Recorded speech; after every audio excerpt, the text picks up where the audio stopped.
What is going on, ladies and gentlebeans of the tribe? How the devil we all doing? We're back, baby. We're back. Carthrick, how are you, good sir? Are you well? Are you good? I am well relaxed. Don't do it. I was doing relax. Don't do it. Oh, sorry. Absolutely not.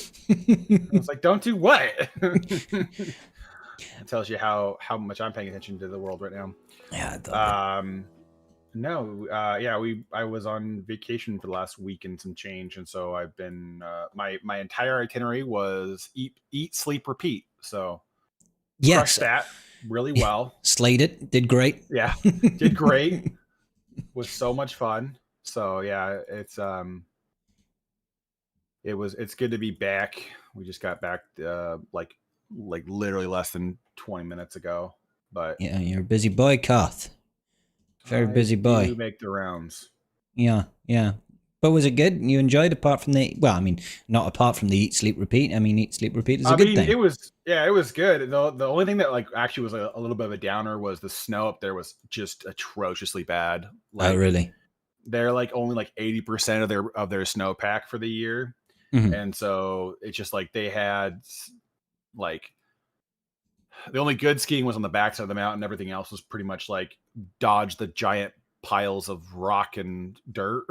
Well, thank God I didn't come up here planning to ski. So anyways. Yeah.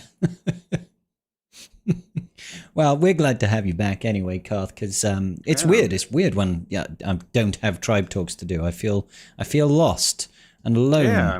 And it was such a bad weekend to skip last weekend with all that new info dump on everything, and so we did have a few things crop up, didn't we? We had the whole new era and everything, and that's usually a good talking point. What are your thoughts on Andor era of Andor? Well, for the most part, I'm really stoked about the ISB more than anything. I'm really kind of cool. I'm happy that they're coming because it's been a faction I've wanted for a long time. Yeah. And opens a door for additional improvements later, like bringing things from Jedi Survivor. Yeah. With Bode and other characters from that they could bring in to either build up the team further or add on to it, make another team for 3v3 because Krennic is kind of alone for that. So that all of that is kind of I'm looking forward to that kind of stuff in a nutshell. But again, it's almost reminds me of the Bad Batch from last year, where it's Cassian's going to be cool and all, but I don't know if it's going to be when you come off the power level of the Stranger and Maul and Starkiller, into Cassian, it's quite the same, is it? I don't know how. I'm really excited for him to come. I'm a little actually kind of saddened by the outfit they chose to bring Cassian undercover in. I get why they did what they did, but yeah, I was kind of hoping for a little bit more roguish type look to him instead of TIE fighter pilot. But beside the point. It looks really cool. I'm really excited about the Andor characters they're bringing into the game. I'm kind of glad that we're building out a Luthen inspired team now. Yeah. I'm really sad for Saw because he's just going to get obliterated in the floor. It's like the Momo trials all over again, where it's just we brought in Mon Mothma, she's really cool, and then we brought in Rebel fighters, and they're kind of different but the same. And then Luthen came, and then Luthen was I know I could work with Mon Mothma, but I like Saw better. And now it's just it's that meme where the guy's looking back at the girl and the girlfriend's looking back at the guy, and it's now Cassian's new team over here, and the looking back is Saw Gerrera. And so it's just I feel that because it's just it's that new team does not work without Luthen. Well, it does. It just doesn't work particularly well. Yeah. It really relies on the interaction with Luthen and a couple of the characters, and so it's darn it. Luthen did kind of elevate that team to take on anything relevant, I guess. Yeah. As soon as you take away Luthen, it does kind of fall apart, but it happens occasionally in this game, doesn't it? We get a unit comes to the game and it steals something and it breaks another team. As in, it makes it. I mean, look at Padme, man. Poor Padme. I mean, she's at least, I suppose, with Padme, she has some kind of half use. People always say, like when I talk about Padme, people always go, "Yeah, but now Padme goes in a JMK team." It's like she might as well not be there though, for all she does. Like it doesn't feel like she does significant work. She's there to do one thing really well, which is like give you that little bit of buffer on the damage because of all the protection up that comes in from you attacking out of turn. Mm-hmm. But I mean, like if you really want to prevent the damage from attacks out of turns, you're better off just stealing gas. Like, I know 501st right now has some use with the Rex Cron and the Fives Cron in their own pool of viability, but like gas prevents all crits out of when you attack out of turn. Which is and nice. So it's like, if you're really trying to soak up more damage with JMK, like gas is going to do more. He's going to be way more threatening than Padme is, and he's going to have an AOE daze, AOE damage, armor shred. If Padme's stun was unresistible and was 2 turns like Cruz is, it'd be very good. It's locked, great, but if it could be like a locked, unresistible 2-turn stun, then Padme has an argument to be very powerful again. But it's just that there's so many Galactic Republic that does the job just a little bit better with her, that anytime a Datacron or anything comes up, she's like the first one on the chopping block of getting off the team to whatever Datacron is going to move up the team. It's because she's, it's just like she's nice to have, but you don't miss her anywhere else. And JMK's viability is largely covered by everything else in the team.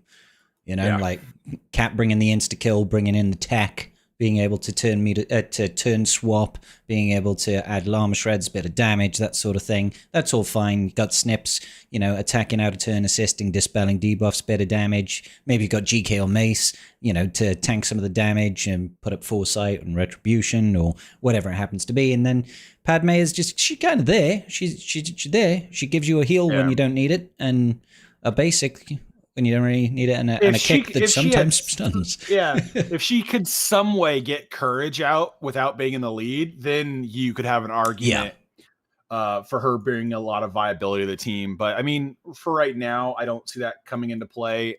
I don't think they want to give JMK courage as a mechanic to work with, but it wouldn't be a bad design idea for them to do it at some point. But they're working really hard at the minute, Kath, to make sure that everything that comes out beats JMK. So if they fiddle with that formula, they're going to have to go and revisit a whole bunch of teams. Well, they would need to recalculate how courage is brought on, because you can't, the locked protection up, they can't dispel into courage. And so then you have to figure out a different way for him to accumulate stacks of courage.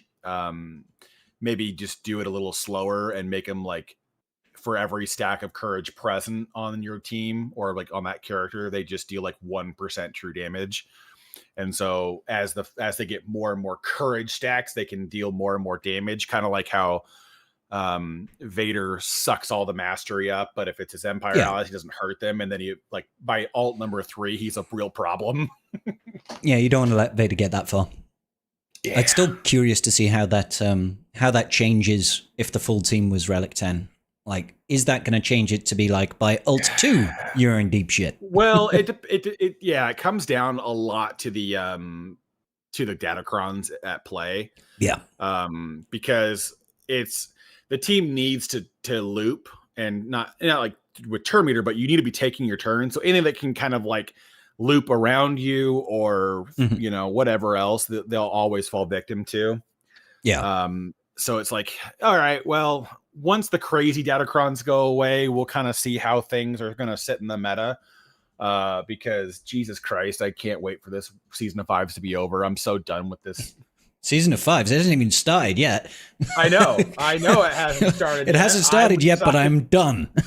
I'm excited for it to be over because well, part of it is just it's going through the processes in my head right now of how do I even utilize these 7 new teams that I just got? Now, granted, they will get better with their FDCs, which will be this week actually is a mad dash on getting all of that done, right? farming the crap out of those.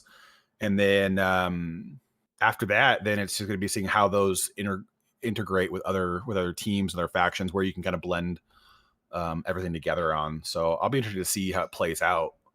Yeah. But the first week of 5 is going to be nuts, because you're going to have these really new teams that have just bonkers Datacrons to get a hold of. And just like, well, yeah, this should work, but with Conquest dropping, it's going to be a mad dash to Sector 4 right now. Conquest coming out tomorrow. I'm probably going to see if I can Redbox day 1 for funsies more than anything. I might do a stream out of it, just like, let's Redbox day 1. Even though you don't need to do Redbox day 1, guys, for anything. Redbox day 14. Yeah. Farm days 1 through 13. It's end of Sector 4, day 1. Yeah. Redbox, day 14. Well, I'm hopeful that they do put out some Conquest energy packs. Yeah, they haven't recently. They've not done that. They've not done the calendar. It's weird. They just skipped it on this go, but that was that's I think for the most part. Jesus Christ, I got so many cables all tied up together right now. No, I think for the most part that was an oversight, because it technically would have been the off week for the previous Datacron set, and they don't typically run Conquest energy in the second run of Datacron Farm. So I think that was just an oversight on their behalf, not like malicious or anything. But it was malicious, Karth. Come on, weaponized incompetence. Yeah, I'm also okay with it though, because that set blows. Like, yeah, it does. It's kind of crap. One good cron for the most part, and that is for Spectre. And then the kick in the nuts is that half the cron turns off in 3v3. It's just like, and that cron runs for 2 3v3 sets. It's like, ugh. Yeah, but Karth, wouldn't you just really like to use it in Territory War and Squad Arena? No. Well, no. Who Squad Arenas? Let's be real. Besides those sweaty tryhards that want that extra 200 currency. Hey man, got to get that shard shop currency, bro. You know, TW, unfortunately, the game mode's really just kind of on its last leg of relevance. It is. Because you can get all the rewards other places with different materials now. And so there's just not a huge incentive to spend the crystals to get it. Like that was my incentive for Datacrons for a long time, was to get the TW stuff ready. And so that way I could help the guild win and get the droid brains. And that's where I found the value. But man, 10,000 crystals for like 12 Datacrons that are, you know, perfect. I mean, and I just mean like not stat wise, but like the 3, 6, and 9s and stats are optimized, not perfect, but it's just weird, man. It's that CG just continues to not like they TW is the red-headed stepchild of CG's game modes. They just don't want to even acknowledge it. They're just like, now, if we don't look at it, people will forget this game mode exists. Droid brains, you can get them elsewhere. The only thing they really hold now is that, you know, level 3 reroll map for Datacrons. That's about it. Well, and even that too is like, with the new changes to Datacrons, like why bother on half of them? The Datacrons can only go one of 2 ways from level 6. So whatever faction you get, you only have a couple of options. So it's like, if you can just get a few, you know, like 10 of them rolled out by the end of the season, like you'll probably get the ones you need naturally, and you really only need to focus the second and first tier rerolls. So it's like, meh. Yeah. Like they're really, it feels like they're really undercutting the purpose of Datacrons in this one. And then of course with this current set, the part that sucks is that it's the absolute resource drain that this one's going to be set with how many FDCs there are. Because you know, you got 2 level 15s and 5 level 9s. Well, the 2 level 15s are the equivalent of like 6 level 9s. So it's like you need like 30 million data cache and a 30 million data cache, and they're like I said, they're worth about 3 Datacrons in their own right. Yeah, and then the level 9s are like a little bit more expensive than an actual level 9 by like 2.5 million data cache, something like that. It's just wild, man. So expensive. And so it's like, Well, so what I've been doing since we got the FTCs announced is I'm refreshing the Datacron store twice a day at the 50 crystals to buy the data cache with the Sharp currency. So I'm almost at 60 million right now. Okay. But that's not gonna. That's enough for the 2 level 15s. I need another 50 million for the FTCs, and I'm like, this is so much. This is so much Sharp currency. This is so much work for a Datacron set that I don't know if everyone can even take advantage of. Yeah. I mean, Maul has been doing some fun stuff, but he also works really well with like just a Barris Cron. I'll be honest. I've had some fun just taking Barris with him and using a Barris Cron with a boatload of health, and he still just stomps on everything. It's kind of weird. It's weird because it feels like the team has some really like glaring weaknesses in matchmaking, where it's just like it the longer it sits around, the more it will be like, well, we have another offensive team now. Granted, the FTC will probably definitely change that vibe moving forward, but yeah, that's definitely the ones. I'm definitely focusing on Maul and then Darth Vader Duel's End for FTCs as soon as possible. Those are the priority crons for me right now. But yeah, it's gonna be another fun time. I did the joyous thing of getting my Relic 10 Maul straight in. Thank you, Enormous Gifter, for gifting out a tier 1 sub. Getting my R10 Maul and then not locking in with him for this last week for GAC. So that was good. That was good. I was too busy fighting with my mods in Hot Utils trying to get it to actually load, but they were overflowed with far too many requests, so nobody could actually load their mods in.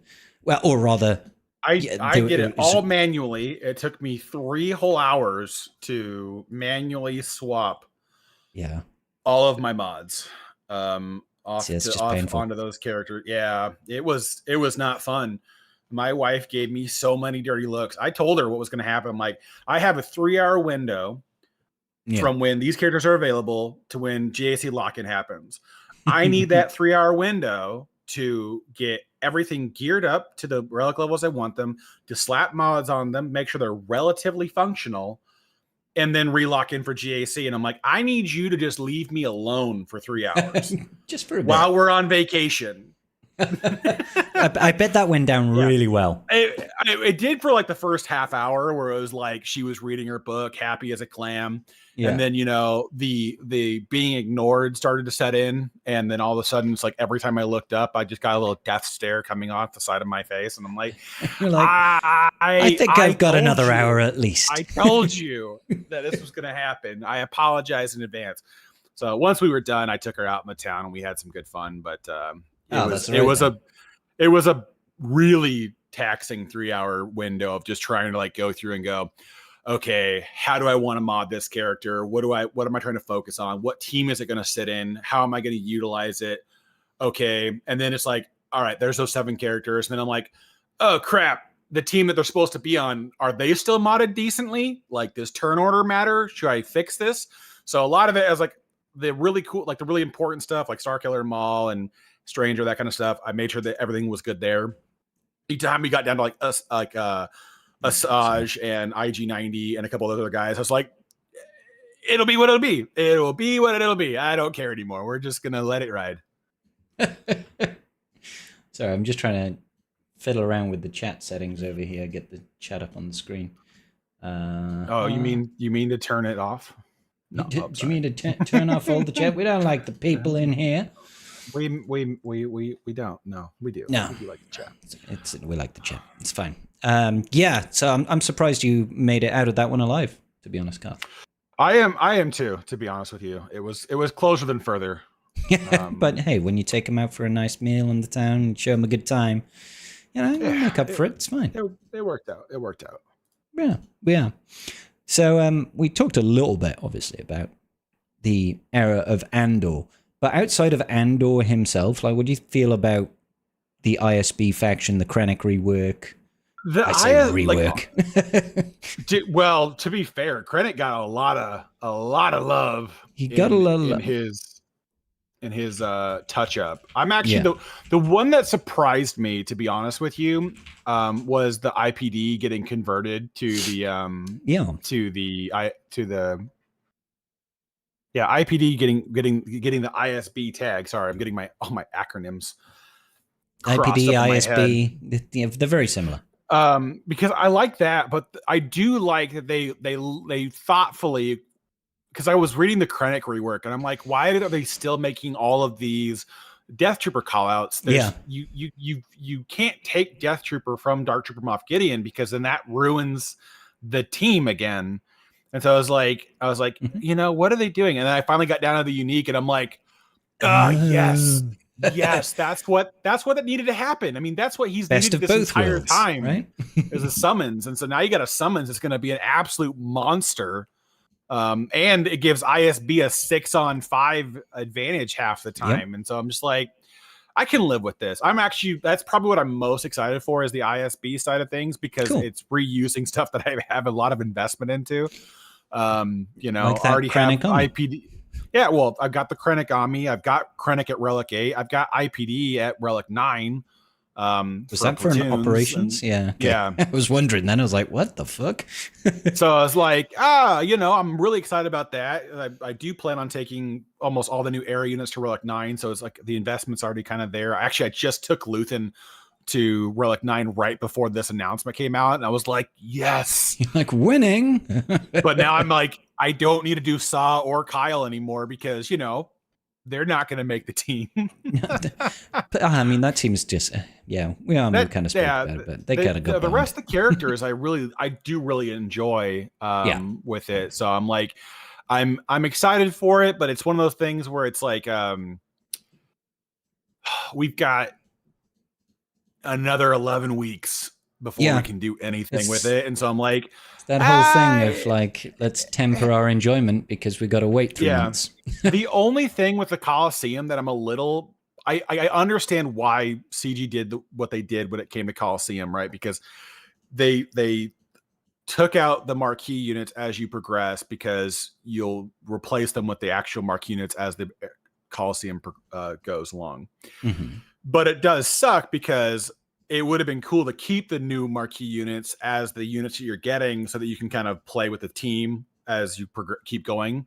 And then once you actually need to fill in spot like 4 and 5, it's just POW and SAW. But whatever. I mean, it's still fine. I like the animations for this stuff looks really good. It does actually. The kits look kind of fun. They look well thought out. It's kind of nice to see a team that, there is some plug and play viability with the marquees going to different Rebel fighter teams. With Momo or SAW, you can kind of break it up a little bit if you don't want to go hard in the paint on Cassian. So it's nice that you have this mix of stuff where the mechanics still work outside of the Cassian being the leader.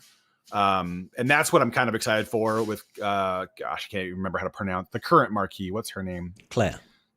I always find it funny because her name is Claire Marquis, and it's her marquee that's active. It's the Claire Marquis. Yeah.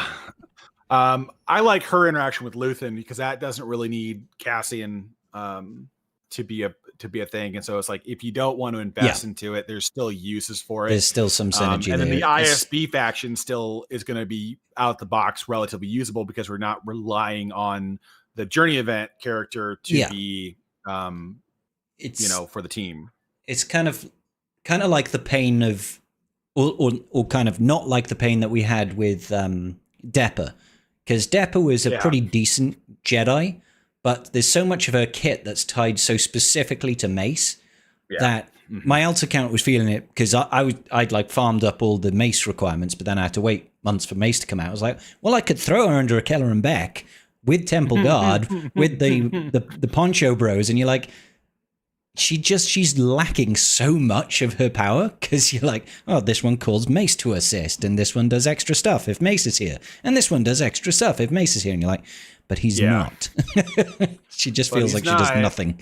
No, it's same thing with Ayla. That's the only thing I don't like. I love and hate how they made Ayla viable. Fantastic, happy about it. But I am really sad that so much of that viability literally just goes, if Jedi Master Mace is not the leader of your team, this unique is basically dead. She's the same she always was. Yeah. Yeah, and I'm like, come on, like, can we get a little bit of love to these old Jedi Galactic Republic characters that just don't do anything? Like, enough love to maybe make a Padme B team viable or, you know, interesting. Because, man alive, it's unfortunate. But I mean, again, the last thing we really need in this game is more teams that we can't do anything with in game modes that haven't expanded in 7 years. So yeah, it's true. So new era battles, Garth. R10 tier. Yeah. It is not lost on me, Garth, that in our last tribe talks, what did I say? I think they'll do an R10 tier with R10 requirement, with R10 mats, server motors. I don't even remember it. I don't recall that. Well, I did. I said, I think they could totally do that. I wasn't expecting it to be, you know, more R10 and then fucking get 3 more R9s as well, because that really cuts into the value of doing it, because it becomes prohibitively expensive then. Well, yeah, but I do like that the Relic 9 mat tier, that they don't require the units at Relic 9 for it, just Maul at Relic 9.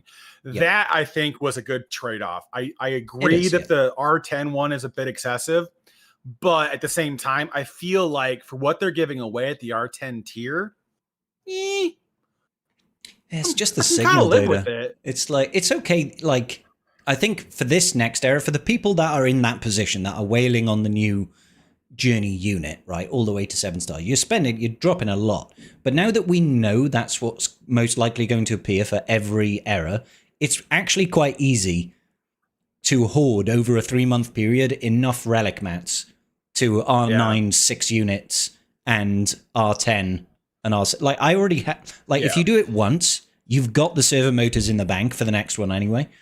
Because you get if you do both of the era battles, you're coming away with 60 servo motors. You've spent 20 on Maul in this instance, so you've got 2 left over. You can earmark 1 for Cassian, right? And then you can just start saving all your mats for the end of the next era. But it's costly, right?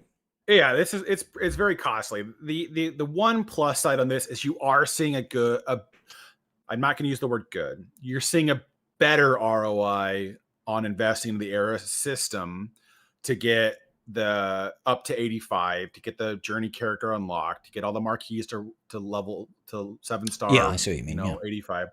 You're seeing a better investment than what we were thinking, because we were, without the relic or the tier 8 that gives you the relic 8 and the 1,000 crystals. So I mean, you're going to get basically a vault's worth of crystals back by the time this finishes. You'll get the 60 server motors, 60 droid brains, 60 girder pads. So I mean, like, that in its own right is going to give you, at least 3 of the R9s or 2 of the R9s and maybe, or 1 R10 and 1 R9 for the next batch, just on that tier alone. And so you are seeing a better return on that kind of stuff. But I feel like, that's great for the level 85 investment. Level 95, I'm still lost as to why anybody would reasonably do it, just besides the fact that they can't, right? Because it's not going to matter for Coliseum at all. We're actually hard gated to level 80 for the first 8 weeks.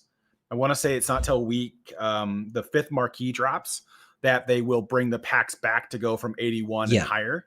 Yeah. So it's there's no incentive to push further. You can't get enough Zurich to do it either. And so it's like, except this era is a little bit different because they fucked up the dusting and they forgot to dust your Zurich mats. So technically you could do it, but again, it's one of those things that, like, this is the argument that I accepted from them, is basically we're just going to be postponing when those dust, but you're not necessarily benefiting from having them still in your inventory because you're still stuck at level 80, so you can't go any further.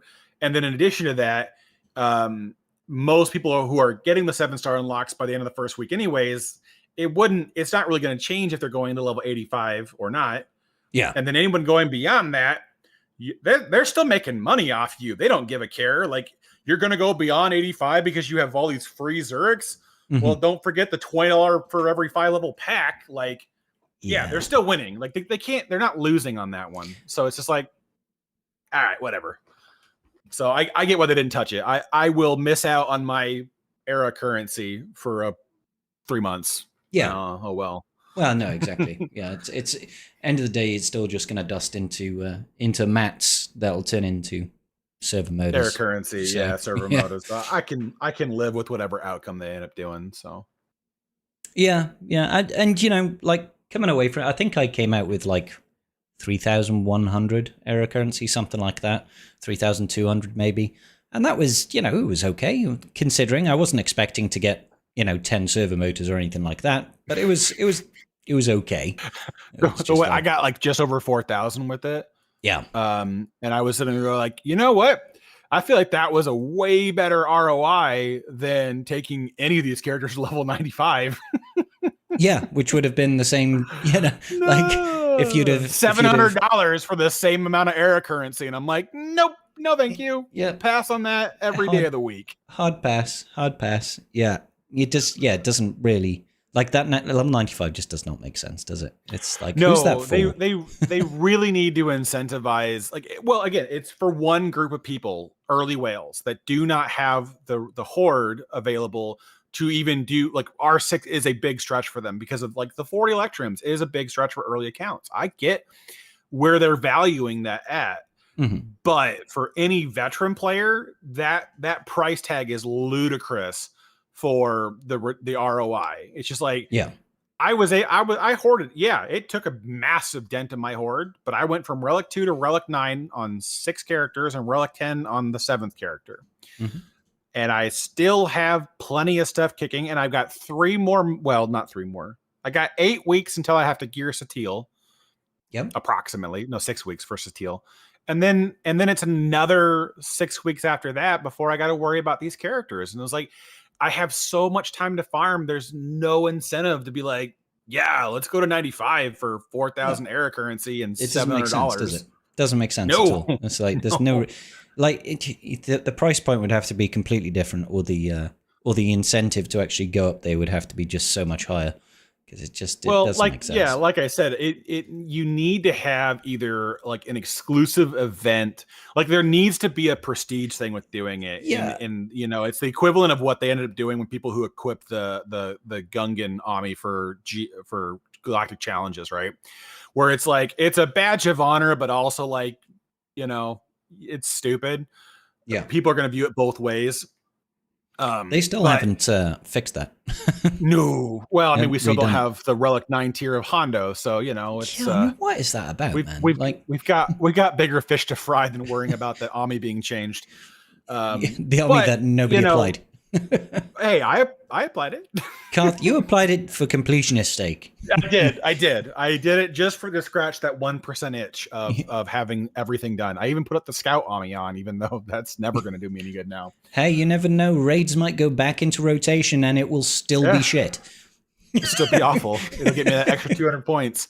But yeah, ambitious. The reality is that for the end game users, there needs to be a bigger incentive. Like, you know, it's like you get a prestige, you get like an exclusive title, exclusive portrait. You get additional either assault battles or era battles that you get to run exclusively. Like when the era when Conquest concludes with if you buy the pass, you get that special run. If extra you buy the round pass, of proving grounds. Just do something like that and have like a 1 day or 2 day brawl where it's just like, hey, I mean, because you are level 95, you get every assault battle or era battle we've done runs on that day. That's all I'd have to do is just do an extra run of the next era battle. Like if you go to 95, you get the extra run of an era battle. Congratulations. No, not an extra run. You get every era battle they've released besides the new stuff that's coming in the fall, and you get to run it all in that 1 day. Oh my god. Okay, well that gets nutty. Yeah, all of a sudden that's worthwhile then. Yeah. Oh yeah, but it's worth. You're talking about $700. Like $700 goes a long way on buying packs. Mm-hmm. And so if you're trying to get me to part with it to go to level 95 for 5,000 more era currency, hey man, I'm gonna need a little bit of a reach around to really kind of get the rest of this feeling good. Yeah. So speed that up. But yeah, I mean, there needs to be something that makes that worth it. Like I get the price point. I understand what it is. I'm not like completely turned off by the price point. I'm turned off by I'm turned off by the ROI. If the return was better, I wouldn't be as upset to make that investment because I could be benefiting from that. But yeah, there's a few things they could tweak. They'll keep tweaking as they go along. I don't think this is going to be a mode where they make massive overhauls in between eras. Mm-hmm. I think you'll see just little tweaks every era. Fine tune it. We'll add a few more things as time progresses, and it'll get better. But this first 6 to 9 months is going to be really boring. Yeah, I'm a little bit disappointed that we didn't even get like a single new boss in the Colosseum game mode. Just like, I know I was being hopeful, expecting to get a new boss, but I was just like, oh man, we got another 3 months of the exact same shit.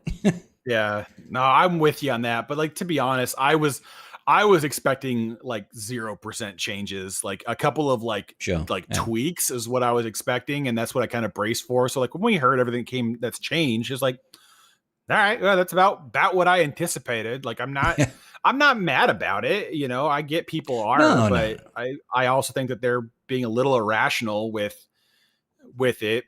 And it's like, okay, well, hey, you know, this is a game mode that doesn't need massive overhauls just because you're unhappy with it. I'm like, we do remember the net positive, right? Everyone gets free Gear 12 characters now. Yeah, which is nice. It's boring. It's boring. I won't argue the fact that it's boring, but free Gear 12 characters, not a bad trade. For a lot of people, that is it's a big saving in Kyrotech. You know, like 300 Kyrotech for every single unit. Like there is 6 in the era, so you know you're looking at what 3,300. Is that right? No, 1,800. It's half of that, isn't it? Yeah. So 1,800 Kyrotech. That's nothing to sneeze at. You know what I mean? That's a lot of Kyrotech. That's a lot of arrow magnifiers and droid brains.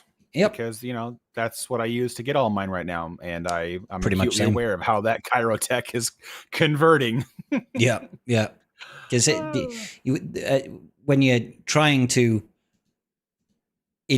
trying to get as many high relic units as you possibly can, it gets real pricey, and you can burn through thousands of Kyrotech. I went down from like 7,000 of each, and I think I've got maybe 1,500 or 2,000 of each now. So I'm just like, burnt through all of my horde of Kyrotech, and I haven't been gearing stuff, so it's all going on conversions. So yeah, but I mean, with your main account, whatever you have left to gear, you'll get with as long as they keep doing those Kyber Lightspeed tokens, with the journey event characters, you get 4 or 5 star unlocks. You're gonna get those caught up, and you'll never have to really worry about. Missing I'm not worried about having to gear units. It's literally all we have to worry about gearing these days is journey guide units and Colosseum units. I guess it's like. That's about it. It'll be conquest units and potentially Galactic Legends. And then if they ever happen to throw an oddball journey event character out at us, then there might be a chance that that gets looped in at a later date, where they just are like, hey, we're going to just make this event super hard and we're going to give you a new character, but it's like, you know, relic 9s of existing characters and ready to go. Yeah. And we know like the timing on conquest units is once every 3 months. So it's not like you get caught by surprise. I didn't know it was coming. And it also is like the month before, I want to say. It's the month before an era ends. So it's not like you also have the end of an era with a journey guide unit that might have to gear as well as all that shit. It's like you've got a month before that to just focus on your conquest unit if that's what you need to gear. But yes, it's like you said, we don't know what's happening with Galactic Legends. Are they even going to be forming part of the era system? Will they fall outside of it? I feel like it will fall outside of it but I have nothing to back that up. I feel like the requirements will be coming from the era, and then when the era concludes, the Galactic Legend will release, which is I'm okay with. That doesn't bother me. I just it's just going to be again, a lot of delayed gratification in this game, which I mean is not the worst thing in the world. I'm actually very happy we're only getting 2 factions on this one because I don't have to save up nearly as much materials. That and I went crazy in the last one, right? I wrote 9 every single unit that would be the ideal unit for all the new teams. So I went a little crazy. That is a lot when we're getting, 6 marquees and a journey guide unit. You're just like, just relic 9 all of the stuff. And relic 10 more. The plus side was that they were already relic 8 for the most part, so it wasn't like so a crazy one. Carth's account is just so difficult to work with.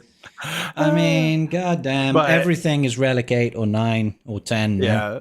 So I think the biggest one was taking all the Wookiees up to relic 9 for their ideal team. Because I'd already done the Inquisitors. What is the ideal Wookiee team? Because all I know is now it will have Choda and it will have Tarful. Like I don't know how to use that team. So, it's a coin toss, right? Because Zalbar is going to be probably the better tank over Clone Wars Chewbacca, but Zalbar, it's like it depends on what Old Republic can do. Mm-hmm. I don't have high faith in them doing much after the Satele. I grabbed it. No, not Satele. I don't have much faith after the overpowered Krons go away. Okay, yeah, because I think the team that they're going to be beating the most is going to be unreliable on defense after that Kron set goes away, and so like they're not going to be useful.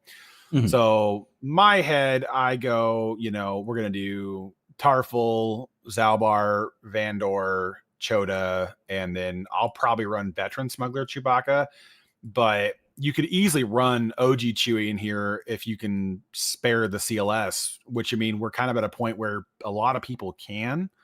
Yeah.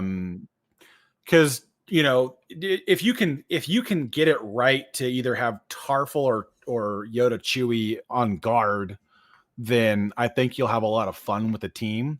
Mm-hmm. But the Veteran Smuggler Chewbacca is a real big damage powerhouse under the leadership, and so without him, you kind of lose the burst that you would pick up for swapping out Chewbacca for other Chewbacca, OG Chewbacca from the trilogy for Veteran Chewie. But outside of that, that's kind of where my head is with these particular teams right now. Mm-hmm. It'll shift depending on Krons and a couple other things, right? Like there's a couple things that we can't really account for yet. But we'll kind of see. I think the first team I'm going to run Luke, the new Luke in 5s, is under Rey. Oh, really? Okay. Yeah. Yeah. Yeah. Well, that way I can get Princess Leia and Stormtrooper Han in the team, and then activate all their mechanics for being together. And I think with a support Kron, it'll be really annoying. I'm sure it will be. I haven't done next to any testing at all so far with the new units. I've messed around with the new Maul, but I haven't done anything with Stranger obviously, with Luke, with Yoda and Chewie, and not even with Vader. I haven't tested them to see what they can do. I haven't really looked at videos either, so I'm a little bit in the dark, to be honest. Yeah, there's a lot that I'm not 100% sure of, and so I'm like, I really want to kind of see how things play out. And I'm excited to see how they will play out, but man, there's just a lot where I'm like, maybe. Yeah. It could be fun. Yeah, I actually just unlocked Starkiller today on my baby account. I was like, yay, Starkiller. He's like gear 10 or something. I'm like, I don't have the Kyrotech for you. Yeah. Well, the thing is, he's a great character, though. He still is, yeah, even if you don't have Stranger and stuff. But it was just recently on that account, it's gone through what did we do? We got Jedi Master Mace Windu, Grand Inquisitor, and now Starkiller. And I'm like, I have no gear now. Like, I've tried. Yeah. I just don't have anything left to put on anybody. But yeah, it was still kind of cool.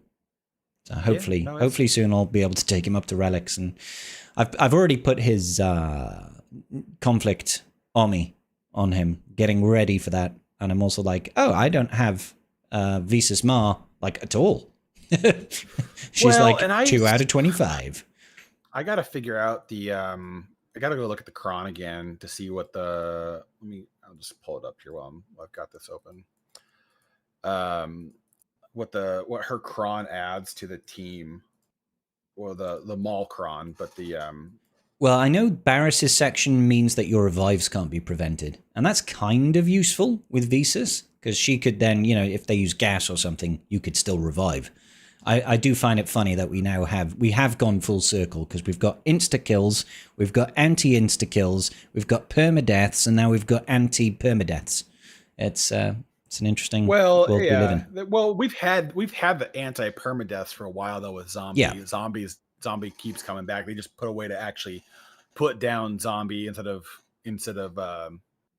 allowing her to endlessly come back, which is nice. But I mean, even for the problem I'm gonna probably see with the Visas Mar mechanic is, while cool, you're never gonna get to it. That team is gonna be an absolute menace. Majority of the time. You'll kill the team before you get a death mark off from Visas. Yeah, so it's like I'm halfway just like, well, what if we just throw like Cal in there instead of Visas Mar and make the team even more annoying to deal with? And that's kind of where my head's going right now, is to be like, well, what if we just throw Cal there? I mean, I've got the Visas Mar. I'll test it and we'll see what happens. But I feel like with the new FTC for Inquisitor Barris, that I'll probably end up trying to run Seer Malicos with 2nd, 9th, and Inquisitor Barros. Seer Malicos, 2nd, 9th, and Inquisitor Barros. Okay. Yeah. Why not? Well, because you've got the good level 9 at the level 3 for Ninth Sister. Yeah, and that's always nutty. Yeah, that's always nutty. Second Sister just decides that she's going to be fast all the time. Yeah, I think my Second Sister is still like Relic 7 or something like that, but yeah. And then with Barris, with most of her stuff, is that it's not tied to her being the leader, especially on the cron. Yeah. So it's like, okay, well, we can make this really annoying. So just be Seer, those 3 sisters, and Malicos. And then Malicos, yeah. Yeah, I think that's going to be an annoying team. I can see that. Like, it's got armor penetration, it's got crit damage, it's got defense, and now you've got nice big chunky lady doing crap loads of damage on a basic.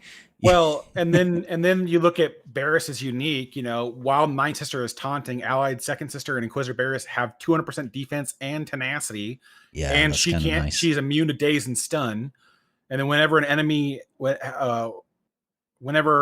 has any number of buffs dispelled, she gains Terminator. So you just have a lot of you lose the leadership part of it, but the most leadership stuff is in 3v3, so you don't have to worry about that. And you lose patience, but oh my goodness, who cares? We'll survive. Yeah. Yeah. With that FTC, who cares? And then Seer's just gonna power lift that team anyways, because she's gonna give them a ton of health and a ton of offense, and Inquisitor Barris is still gonna assist all the time. Yep. So it's like, all right, this will be fun. Those Datacrons are gonna be good. I still want to play with Asajj as well, man. Like I want to try out Dad Bod Boba with his new Fang team. I have Forlom and Zuckuss at Relic 9. I want to, I want to go ham on that team and see what it beats. I'm sure it does great things. There's just too many things, Karth. It's supposed to be beating Lord Vader again, in TW at least. And so that doesn't surprise me. but that's under the caveat, of course, of once the attacker cron goes away and people don't have 400% armor pen on him, and you just lose somebody on the opening crush. Yeah. So the crazy levels of armor penetration, the max health damage on debuffs, it stacks up real quick when he drops that force crush or whatever it's called. I think it is called force crush. Is it? Okay, I thought that was his OG Vader. It's called Unshackled Emotions because he's a very emotional individual. Listen, they're all Vaders. They all do the Vader thing. Yeah, it's all. You can call it what you want. It's force crush. Yeah. So yeah, it's interesting times that we're living in. There's it feels like there are too many good FDCs for me to reasonably get. You know, I'm just like mad dash scrabbling right now. But hey ho, we'll find how fun that's going to be tomorrow when Conquest drops. Dear me. Yeah, I mean, you're gonna get the passes, and then just start powering through Sector 4. Hopefully, give us some energy packs. I haven't been checking. I haven't checked the store data mine or anything like that. No, I don't think I saw anything though. But I was trying to check on my phone, but of course there was a bug on the phone. Oh, did you have Discord. That thing where Discord just wasn't updating at all, the messages? No, it wouldn't. It was a bug with the mobile version of it where you couldn't view the start dates. Oh, right. Okay. Interesting. So PC, so the 16th. Wow. Well, we should be getting an update early next week. Yes. I mean, they need to put in the error challenges and the error battles. So I'm assuming the update on Tuesday will have new stuff. Yeah, I don't see any. I don't see. They have 2 calendars, but those are the standard Datacron farming, the free one, and then the $50 calendar. Yeah. So I don't really see anything for tomorrow that's going to be for the Conquest. Which is, if that's the case, I feel like a lot of people are either going to go. They're not going to have a lot of FTCs built up for this one. It's going to be a very whale centric. I mean, even with the Conquest energy packs and calendar, it's still a very whale centric. Those are still centric. But they are very good ROI for what they're giving you versus just whaling on crystals to get the materials. Yeah, I've seen they've got another signal data calendar in there for $30 again now, with 10 corrupted and 110 fragmented, all that nonsense. Which it's painful to see this calendar, and then think back about the $30 calendar they had 2 weeks ago, which was for the Relic amazing. The Relic 9, which is way better value. I'm like, you guys are putting a lot of. Don't press the buy button, you silly Billy. You're like, I know you want to, but no, I was trying to pull up the calendar itself, and I hit the buy button, thinking it was the same thing. Just tells you where the reflexes are. Yeah, but like muscle memory kicking in. Yeah, I get 10 single data is a lot of different single data broken down to get there. Yeah, but man, the value on that is like, most people are like, okay, the corrupted and then the tier 3, which is what is it? That's the flawed. Yeah. So you're getting 70 flawed and 10 corrupted for $30. And I'm like, yeah, for $30, you could get 100 flawed and then still pick up some of the other stuff and get most of that same, or most of that value, if not greater. And so it's one of those, like, you're barely breaking even packs. They put a lot of value on that 10 corrupted, and it's like, yeah, but it's not even enough to break down and make the last 5. Well, it might be actually, but my point still stands. Yeah, the value's not as good. I mean, the one, because I bought the other one because the other one was just so good that it felt silly not to. But I mean, that was the same cost, and you get 50 flawed out of that, but you're also getting 10 Gerda keypads, 1,000 crystals. It's like 20 impulse detectors. I'm like, holy shit. There was 8 droid brains. Yeah, just so much more value out of it. I'm like, I don't know what you're thinking on that one. That's a lot of value placed on corrupted single data. that I feel like for any big account that's going through Relic 10s a lot, they're just going to convert down their sealed data. And granted, I took a massive hit on my sealed data. I had like 2,500 of each before the era ended, and I'm down to like 1,000. But you know, I have 3 months to farm it all back, so I'm not really worried about breaking down a few hundred for a Relic 10 every couple of weeks. I'm sure you're going to go for an R9 Satil Shan, so I mean, you probably going to take her right to Relic 10, man. Not going to lie to you. Is this a passion project thing for you? Are you just like, must have Mama Satil? But she's also a tank, and tanks benefit heavily from the Relic 10 as well.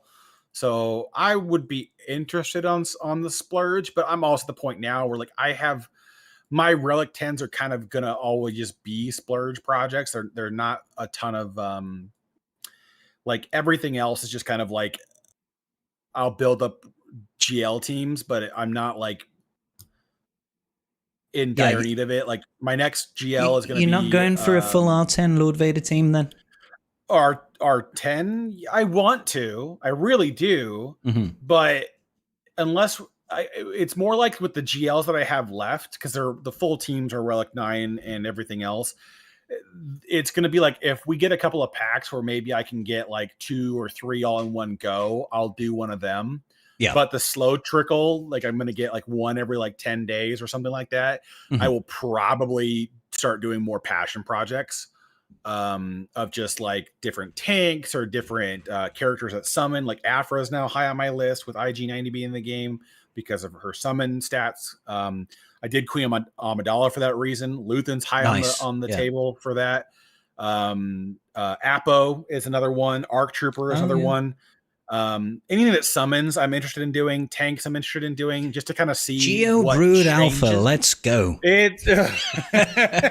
It is there, but it's not. I haven't pulled the trigger on. I haven't had to use him in forever. I don't think about him very often, but funny how that works out.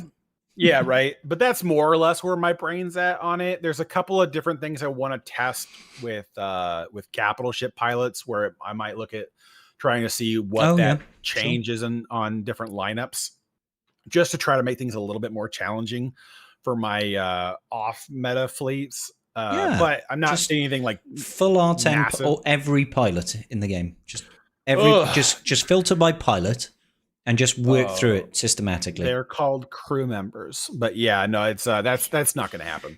There's a lot of trash out there that just isn't worth the upgrade. But there are things that I would consider. You know, I'm looking at doing Great Mothers and Morgan Elspeth early. I'm looking at the possibility of picking up R10 Balin.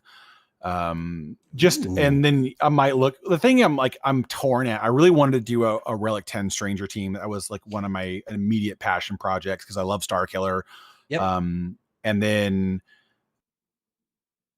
I feel like by the time we kind of saw like the early testing against the team, I was like, man, I'm not sure I want to do this. I'm not sure it's going to be worth. Like, it's going to be cool, but like there are so many things I'd rather invest in on the chance of it being more beneficial. Like I'm even looking at fives and gas for the sake of making 501st more obnoxious.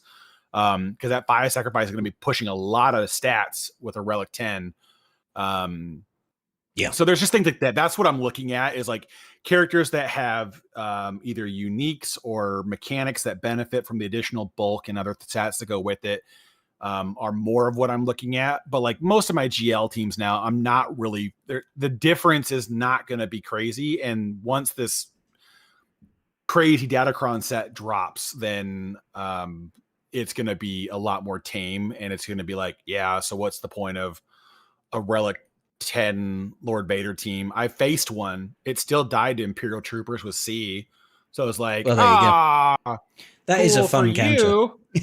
Dude, I love that counter. It's just funny to me that like people hate it because it's very easy to screw up if you're not paying attention to the turn meter train. Because people are like, you just keep wailing. And then it's like, then they get somebody who doesn't put like 400% armor pen and they put like 80% protection on it and they can't kill Lord Vader fast enough. and then they just keep wailing on them, and then they start taking turns. You get dots, you lose your turn meter, and it's just like, it all falls apart. Yeah, it all falls apart. It's like you're supposed to do something else. Yeah. But anyways, it's one of those things where it's like where I'm at, the GL teams are fun to relic up because they do have that little extra bite. But I'm at the point now where I'm like, I've got all the important ones knocked out of the park. And so I'll probably do Sith Eternal as my next one because then I'll have C Bane at Relic 10. I might pick up a random Sith character. I might take Set to Relic 10 just for the sake of having a sacrifice unit that's actually still a solid tank if I don't end up using him with Bane. It's fair. But that's about it. That's where I'm going to probably stop on caring about GLs for a little bit. If a pack comes out where I can get like 2, I might do like Kylo, Rey, and crew. Or I might do like JMK, Kenobi, and Cat. And then I'll need to like actually sit down and like, I want to do Lord Vader, but I know like the odds of me having 5 Relic 10s at one time, is going to basically be really, really low. like I'm either going to have blown a grand, or I just quit caring about applying them for like 6 to like 12 weeks of not doing any of them. So I could do them one at a time. I'd probably do Lord Vader, then Apo, then Scorch, and then do the other 2 after that. But it's one of those things where it's like, I feel like the improvement needs to be all in one go. Otherwise you just don't get as much bump on the team. Yeah. Because it's so minimal for those 3 characters, but all 3 characters being there actually becomes a viable threat versus, in other teams having a Relic 10 Quiggold or a Relic 10 Balin or a Relic 10 Reva really does start to create problems. Also, that does remind me, I have to make a note to myself to ask CG about, hey, since Reva's a tank and she does not have Relic stats of a tank, are you planning on fixing that? Please. Speaking as someone who had like Reva at Relic 9 pretty much day one, it would have been nice to have that corrected. But hey, it is what it is. Well, because sorry. I was going to say we should probably jump to questions as I was going to just pull her up real quick to see what the improvements were from R9 to R10 because it's pretty bad. She's gaining attack 4,000. Yeah. She gains like 4,000 protection. She gains like less than 3,000 health. Her best real gain out of that, she gains 100 physical damage. So it's like she gains less than 40 special. Her biggest bump looks like she gets a 10.5% crit chance. Yeah. Yeah. Her biggest bump, and then accuracy, and then crit avoidance, which she'll like the crit avoidance, but that is something that they haven't fixed to date because they released her as an attacker inadvertently, and she has attacker stats for her Relic, and then they never changed it. I know, and we'll never know why. Well, and it's just like, at least come out and say that you're not going to do anything about it. Like, that's all I want. Like, if at the minimum, just address the fact that, hey, we're not doing this. We're just, it is what it is. It's an intentional mistake. We have lost your face for some reason. That's weird. Anyway, okay, let's get on with these questions. And because we've been away for a couple of weeks, we've got some older questions. All right, so first one comes from San Holo. He says, "Hello everyone. Do we know if the Lightspeed tokens for the Maul event will still be available with rewards when the current Era Toon becomes farmable, or would they only be available during his first release?" I think Meathead believe it's been confirmed that it is only during the era that the tokens are available. So, and that should come as a surprise to absolutely nobody, to be honest. It felt like it was going to be an incentive to get him first time round. I mean, it's got a bunch of error leveling materials in there as well. You wouldn't expect to see that in the full-time journey guide. because that wouldn't really make a whole lot of sense. Yes, I get it. It would be nice if they were there, but that's way more than any journey guide has ever given. Like, no journey guide has given anything close to 5 lightspeed tokens. It would make that event just so important to get. It would be every new account, rush fucking Maul, just so you can get yourself 5 lightspeed tokens. Because you unlock Maul, you get Starkiller as well. Like, basically for free. It would just immediately give you all the units. So, yeah, Meathead has said, I'm pretty sure, pretty much guaranteeing that they won't be there. So, yes, but use that to inform your opinion for future journey guide units that are coming through the era system. They're always going to have it. That's been confirmed as well. Well, not always. Cassian has it, so we should probably assume it is likely a continuing trend, but don't. I mean, they should announce at the beginning of each era, or that information should be available if they are going to persist with that next era having it, so that you can make your decision in advance if you want to, how far you want to take these characters. And we will poke CG incessantly with questions about this to make sure that we're completely clear on what we're investing in, because otherwise it just kind of sucks to not know, right? Next question comes from Luis. Hi, Luis. He says, hello there, General Kenobi. When do you think is a good time to start a new free-to-play account? During high new player waves, May the 4th, era anniversary, or in between? Lightspeed bundles are always a problem because they are permanent now, so it's not that clear. I guess a good long-term strategy is superior to long-term spending, but I want to get as good of a start as possible and not in a competitive fleet shard. I think there are still Discord servers that track when new fleet shards land, when new fleet shards are created, but I don't know where that is. I don't know how many people still do that, mostly just because with how fast you can advance now, that it's hard to say. But yeah, you can get to fleet in like the first couple of days, so whereas it used to take like 2 months. Well, and people would literally sit with an account and hoard at account levels to like unlock a ton of stuff. And so when the new shard opened up, they would like day one have like, Treya or whatever else, that used to be the thing. But there's pros and cons to doing like when there's a big rush, because you'll see a massive surge of people download the game and start playing it. And they'll probably likely get to their arena and fleet shards during that time. But 80-90% of those people quit playing the game. So they'll leave it alone at that time. So it's you have advantages during those times to start a new account. If you're going to spend, you can get yourself very, very top, and then the only few people that are going to stay there are going to be people that are competitive and spending. And so you shouldn't have too difficult of a time in your fleet arena shard, but you could equally have 15 people who are going to be diehard spenders, and y'all wind up in the same shard together. So, and it's hit and miss, but I can't tell you when those shards are opening and like that. So it's very hard for me to say that, mid-June is the time to do it. The other thing is as well, of course, is that these lightspeed tokens that we've got right now just accelerate fleets so much. You can have like a fully kitted out home one pretty much. If you're farming the ship, you still need to farm your blueprints, right?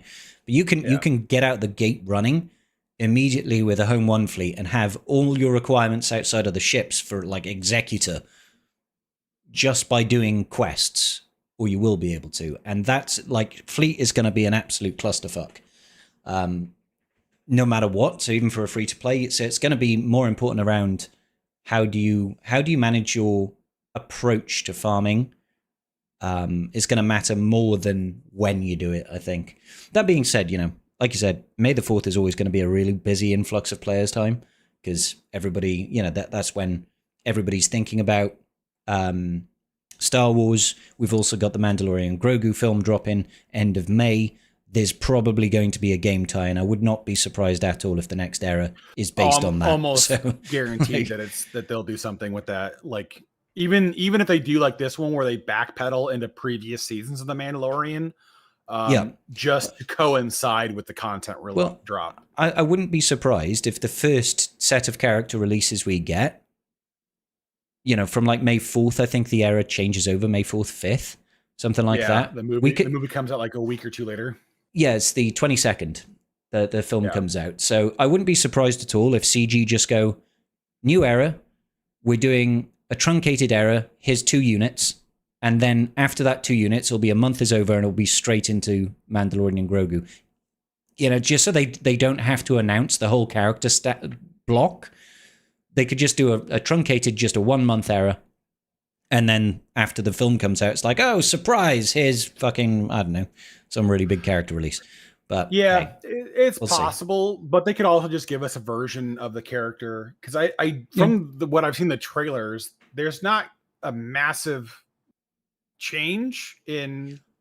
Don't even know who the big bad is, right? Like watching the trailer, just see stuff. I want to say it's supposed to be like the resurgence of the Empire kind of thing. It's supposed to lead into like how. Kind of like I saw AT-ATs getting destroyed. I saw a Colosseum where there's a hut. I see robots. I saw Babu Freak, but I didn't really see like an antagonist. Like that's what I'm trying to get at. Well, and I think they're trying to keep that a little bit under wraps because I think what they're trying to do is. They're going to try to have the movie play into Ahsoka season 2, which comes out sometime later this year. Mm-hmm. So I think that it's going to be the kind of tie between on Thrawn's return, the state of the Empire warlord kind of vibe that we kind of get with this time in between the the New Republics being reestablished and the Battle of Jakku. Yep. And the Empire's kind of like final breath before they finally fully go out into hiding and become basically warlords of the Outer Rim, while the New Republic becomes a giant bunch of pansies. One man's opinion. Not a whole lot. Does nothing. The New Order comes. They literally lose their entire galactic fleet and army in one firing of Starkiller Base, and then yay. Anyways, I think they'll probably go backwards on Mandalorian content and then maybe give us a journey unit where they kind of keep that under wraps until after the movie releases. Yeah. But I could see them having a great time of, let's go and get what the heck is his name? The dude from Tatooine that wears Boba's armor. I can't remember his name. Cobb Vanth. Cobb Vanth, yeah. Let's get Cobb Vanth. Let's get some stuff from the or let's get Proxy.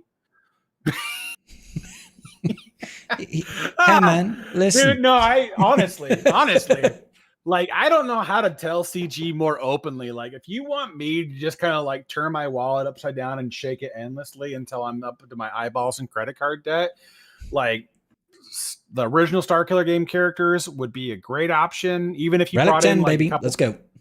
Yeah, like that would be cool. Some of the Clone Commando stuff, there's some of the Legend stuff, which is like I'm more interested in that. But we talk about that almost every episode, so I'll I mean, it's tradition. Pass it over, so. and we'll just keep moving to the next question here. Yeah, as a wise move. So Darth Raxel says, "Hey Scribe, I'm Darth Raxel, leader of the Guild the Night Masks. That is a faction in Forgotten Realms D&D. I was wondering if you have information regarding recent Lightspeed bundles yet." This is going to be a dated question. Yeah, there were a bunch of new Lightspeed bundles that came out, right? Like he's talking about 3PO, Padme, Chewbacca, General Skywalker as permanent ones, right?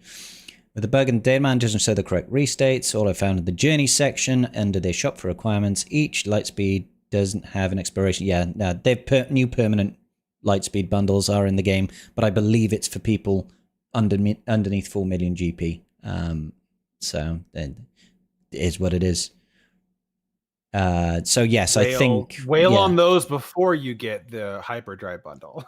Yes, the hyperdrive bundle pales in comparison to that, if that's the thing. But yes, it is an interesting choice. I'm not surprised that CG is doing this because it's just like printing money, really, isn't it? It's new accounts. It's getting people. It's getting people invested into the game enough to where the sunken cost fallacy kind of starts to become a predominant. Like, I've spent enough money in the game now that I want to keep playing it because I don't want to throw away the money, and so I keep playing it. And so that's kind of that's a darker look on things, but it's kind of how it makes a lot of sense to me to get people bought in early and interested in relatively good units, and then keep them locked in.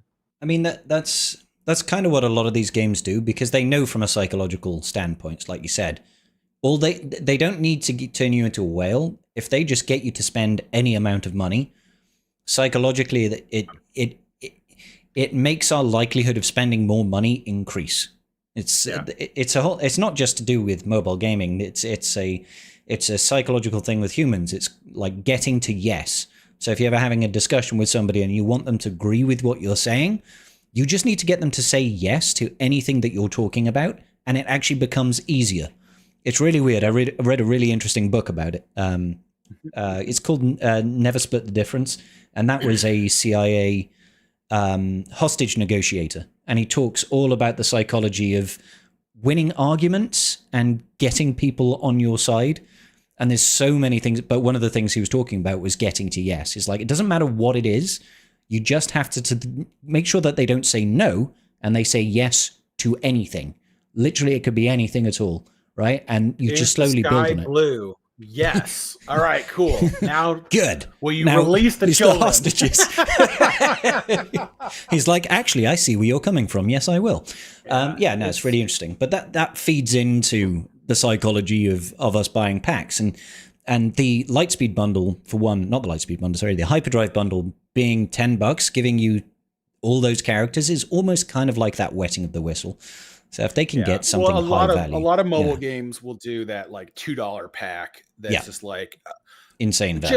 Just for insane value, and they get you in, because a lot of it is just to get your payment stuff set up, right? It's just to make it easier for the next purchase, because usually when people have to sit down and think through the purchase, enter their credit card stuff, they will rationalize it and go, no.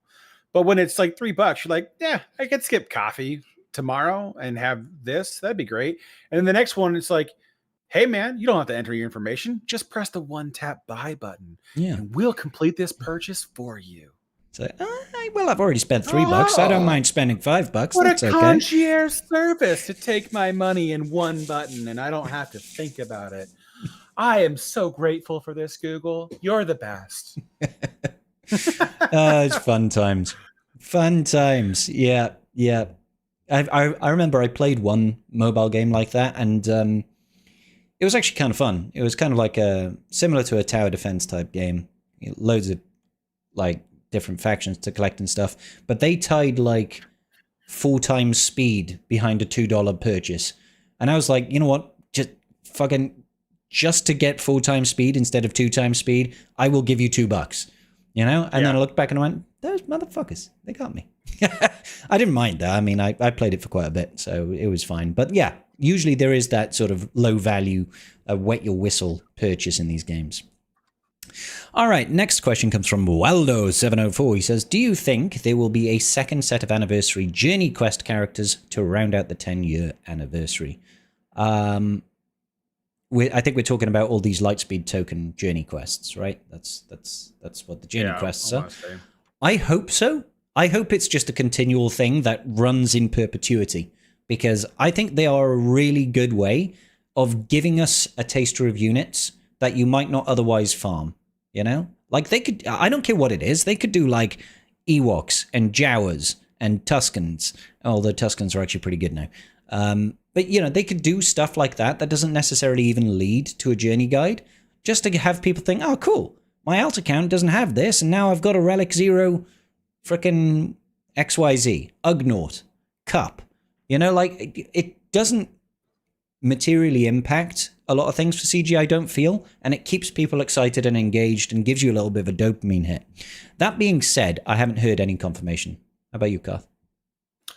No, I would not be surprised to a degree if they do a smaller iteration of that, like around May the 4th, or with any big release, to kind of have a little quest system to keep players engaged into what's kind of happening.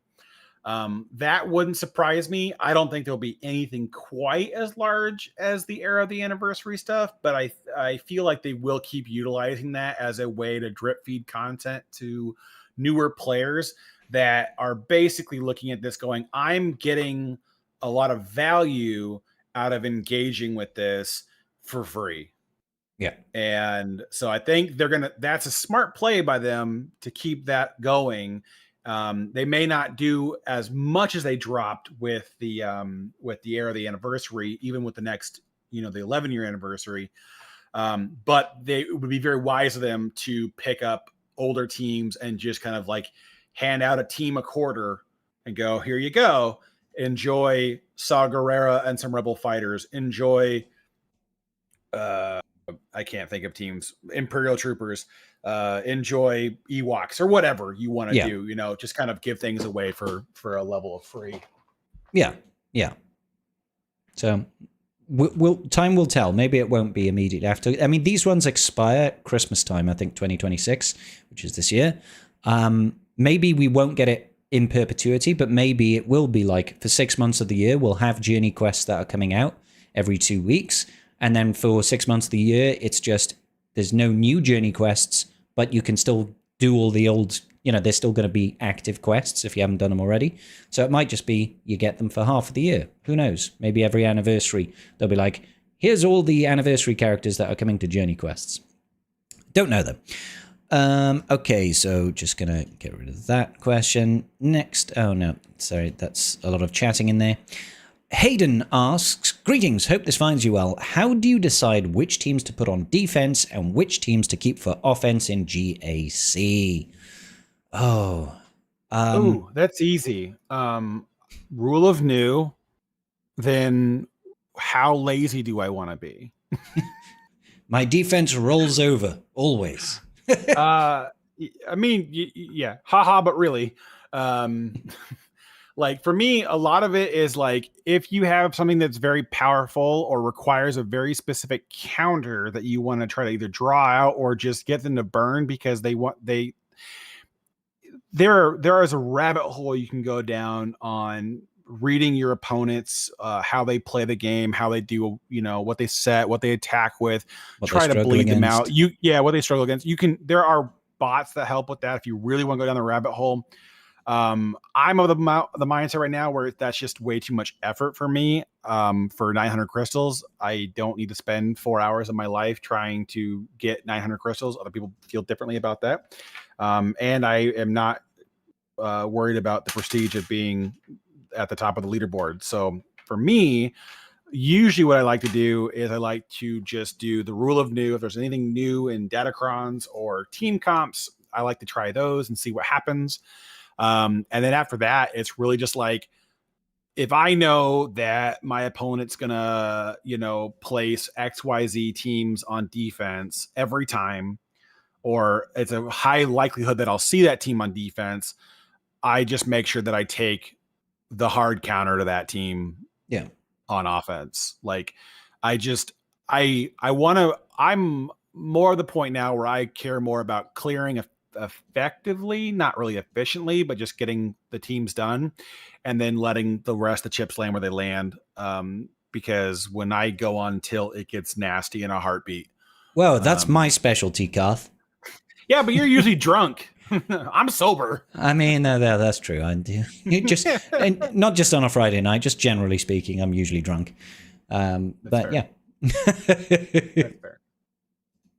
But pretty much same approach, right? It's like, if I'm bothering to scout someone, I will check to see what their frequent defensive teams are. I'll find something that is very good at countering that, and then I'll just set pretty common teams that you would normally expect to see on defense. If they constantly struggle with something, then yes, I will make sure that's on defense. Sometimes that's on the back wall. But most important is making sure that I've got the stuff to full clear. Because it doesn't matter often how good your defense is. If you can't full clear, you're, like you might as well not have. Yeah, if at least that's what it feels like in Kyber 1. It's kind of like if you end the battle and you didn't clear one of the zones, you're probably going to lose, because no matter how strong your defense is, they're probably going to clear through. So clearing is more important, I feel, personally. Or maybe I'm just not very good. I don't know. Could be all of the above, actually. I feel like clearing is more important most of the time, because you never quite know where your opponent's going to get caught on something. And just being able to clear the board is typically a better end state to be at. But yeah, outside of that, of course, and it's like, whatever.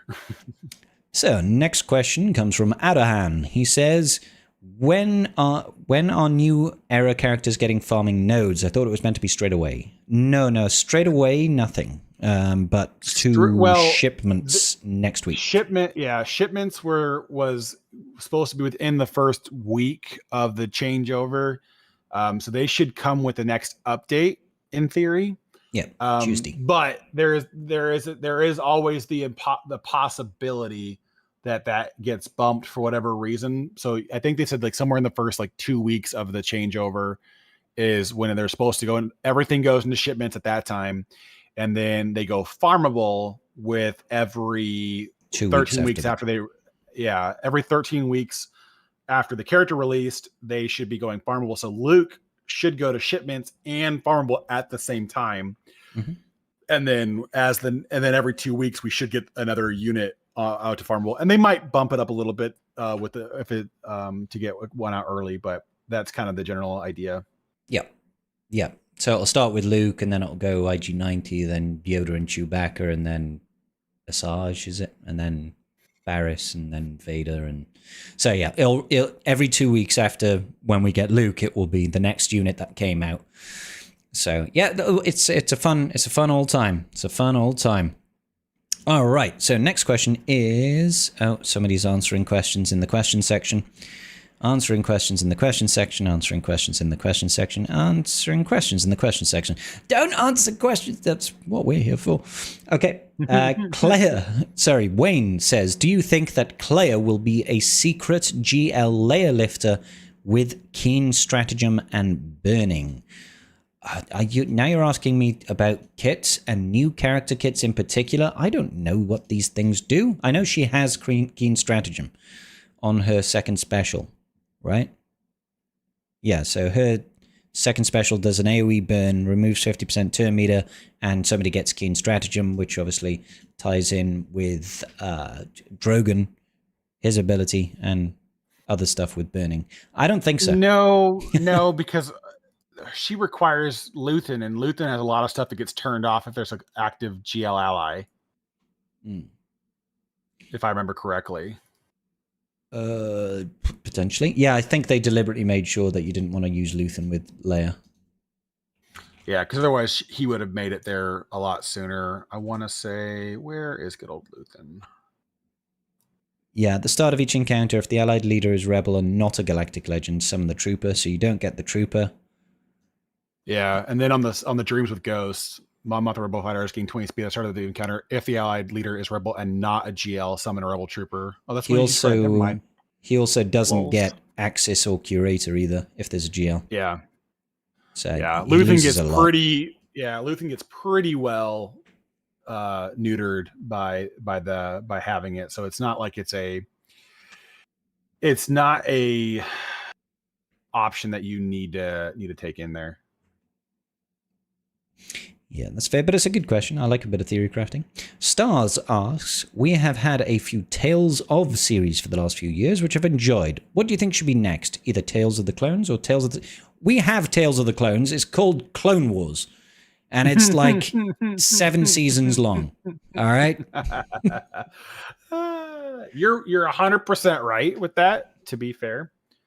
I mean, I would be okay with the clone stuff if they wanted to do like very like different stories. Like if you want to do something, if you wanted to tell a tale during the Clone Wars of a side story that never made final production, then I could be okay with that. But like they've made the Tales of series very, very centered around filling in narrative points in the between the shows.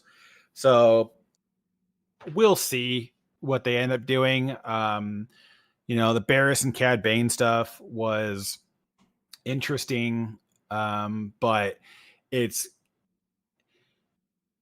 I don't know. It just seems like everything they're doing right now is just filling in the void for things that they introduced in the current media. So the next Tales of series might be literally like filler information for Tales of Grogu movie. Yeah, like literally the movie. Like no joke. Like what happened to Grogu for the 40 years he was trapped in that little shell? Like what? Why was he just chilling inside of a shell? Who fucking knows? Yeah, no one knows. No one cares. It's just what it was. It's just we so the story could happen. God. Yeah. Haha, but really. No, I would definitely take a Tales of the Old Republic, but I think Karth is probably right. I think they like to try and tie it into something that's going on without it actually being, a main overarching story point. Bringing anything from the EU is a challenge, no matter what you do. So it's unfortunately one of those things where it's like, yeah, I totally get you, but unfortunately, they are going to. I think, unfortunately, they don't do much with it. Galaxy's Edge is changing now, isn't it? Yeah. So Galaxy's Edge was focused on the sequel trilogy, and now it's moving back to focusing on the original trilogy, I want to say. Not moving back, because the sequel trilogy was the first and only thing that they did with Galaxy's Edge. But I'm pretty sure it's changing to be original trilogy themed now. So I'm wondering if anything is going to feed into that. Is it going to be based around more original trilogy stuff in the future? Who knows? Don't know.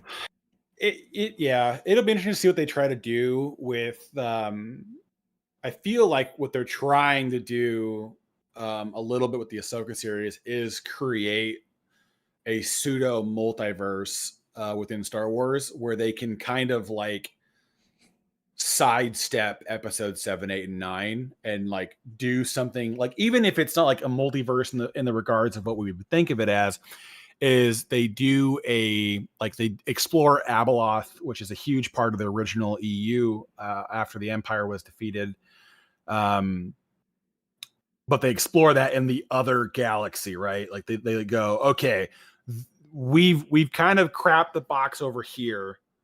Let's go over here and be like, okay, now that we have a way to travel in between, now we just deal with the problems over there. And then we kind of create a new thing over here. And then it's like, Pandora's box, we get in there, we inadvertently release Abeloth, and now we have to prevent her from leaving that galaxy. So we have to destroy our way of traveling in between galaxies and make sure she doesn't find one. And then she'll find one anyways. And then basically we'll watch the Halo series unfold in Star Wars. This is sounding a lot like Thrawn. Yeah. We released Thrawn. Yeah, no, I know. But it's kind of like they kind of have to play this back and forth because unfortunately with 7, 8, and 9, they've written kind of a definite box that everything has to end in, right? It's like the Imperial Remnant has to become the First Order at some point. Like that they have to get dwindled down to where they all go into hiding or become warlords and then become the First Order. So it's like we have a definite end, and that's a very hard box to draw in and have a meaningful conclusion. It's like watching the Clone Wars and being like watching Anakin or Kenobi in peril, and you're like, they aren't dead. They can't die. I know what happens in literally another 5 years of time. It does paint them into a corner a little bit. Yeah. So it's I would be kind of okay with that. I really don't want them to use the World Between Worlds as their way to do the multiverse, because I feel like that's going to be that's an aspect we don't need in Star Wars. But if they want to have we're Star Wars in a new galaxy far, far away, then it's like, okay, you can do whatever you want there because we don't have a way to refute anything you touch over there because it's all new to us, right?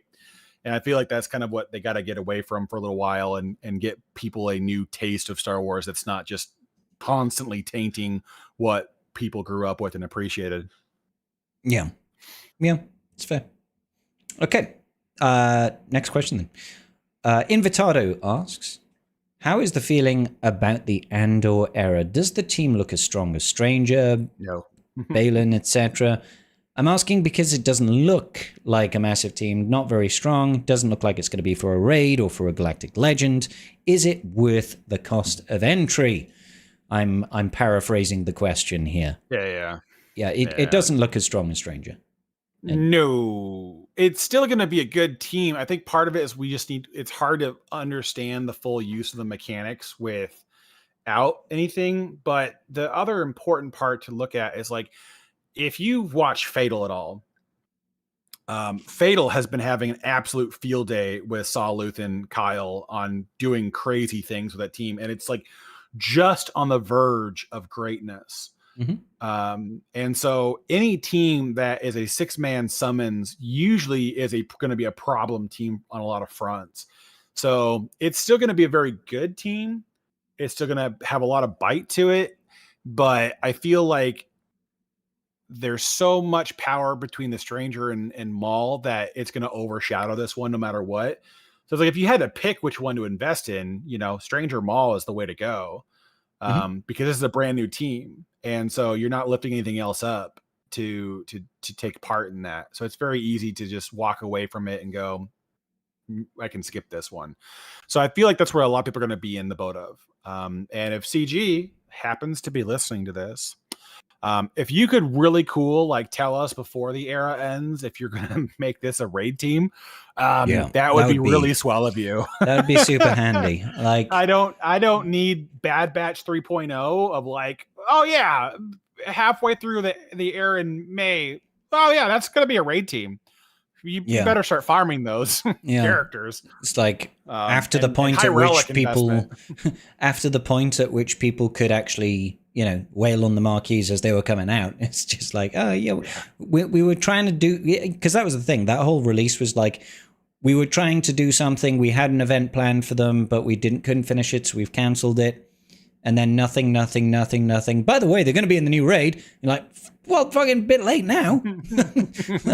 Jeez. Yeah. And and then they were a very frustrating raid team. Almost like they weren't originally planned to be in that raid.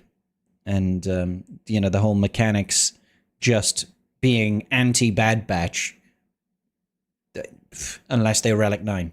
It's like, okay. Good times, good talk. Yeah, so we don't know about Raid just yet. They haven't announced it, but it's always best to... You can never go far wrong investing in new units, truth be told.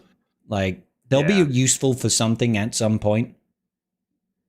So, yeah. Yeah, but it doesn't feel like it's as powerful as Maul Stranger. No. It's going to be a decent team, but it's not going to be... I think so, yeah. It's just not going to be, it's just one of those things where it's like, I'm in the mindset where I'm hoping like they're going to be like, kind of like Jedi Vanguard, where they're a very good team. They're very good in TB, because you just need more things that don't require platoons to get ripped from them. Which I would be okay with something like that for light side. Cause that would definitely, replace the Rebel fighter CM on Kashyyyk. But I don't have a ton of like immediate high hopes of like, this is going to be the hard counter to Stranger Maul. Boom. Queen Amidala. Yeah. Okay. Next question comes from just jumping in real quick. Actually, this is ADHD brain kicking in, but we were talking earlier about Tales. I know people don't like the sequels, but I would actually quite like to see tales of Grandmaster Luke trying to reignite the Jedi Order and fucking it up. I would quite like to see how that actually played out and see if they can do that any better than the snippets of information we got from Rian Johnson. Anyway, question from Bubba Joe. I come to the hosts with glorious purpose. Oh, he's been blessed with glorious purpose. Amazing. Do you believe that the extreme power, aka the glorious purpose, of the armor and instinct as compared to Bounty Hunter Protocol... Oh, right, okay, sorry, the new Datacrons... in response to the community's reaction that the Bounty Hunter Protocol was so terrible, or was it designed to have multiple bespoke characters? I don't think it was a reaction to anything. I think this is just a realignment from CG around how they want to release FDCs and normal Datacrons. Yeah, because all your FTCs have to hit at the same point now. That's the problem, right? Because of how the era system works, you don't get them as they release. You have to get them when the era concludes. So you're going to see this spike go up because they want to do that. Now, granted, you will not see anything as crazy with the next one because we're not trying to support 7 new teams. We're only supporting basically 2. Yep. So I think this is a one-off where it was like, yeah, we wanted to put a brand new FTC out for every single team that we create with the Era of the Anniversary. We want you to utilize those to have a good time with them. And then we can follow back on the rest of it once you're all said and done. And it'll stabilize back down to be a little less choppy, a little bit more consistent for people. And I really do hope that FTCs are kind of the better way of things to invest with what we're supposed to have 3 Datacrons that's active at a time. Yeah.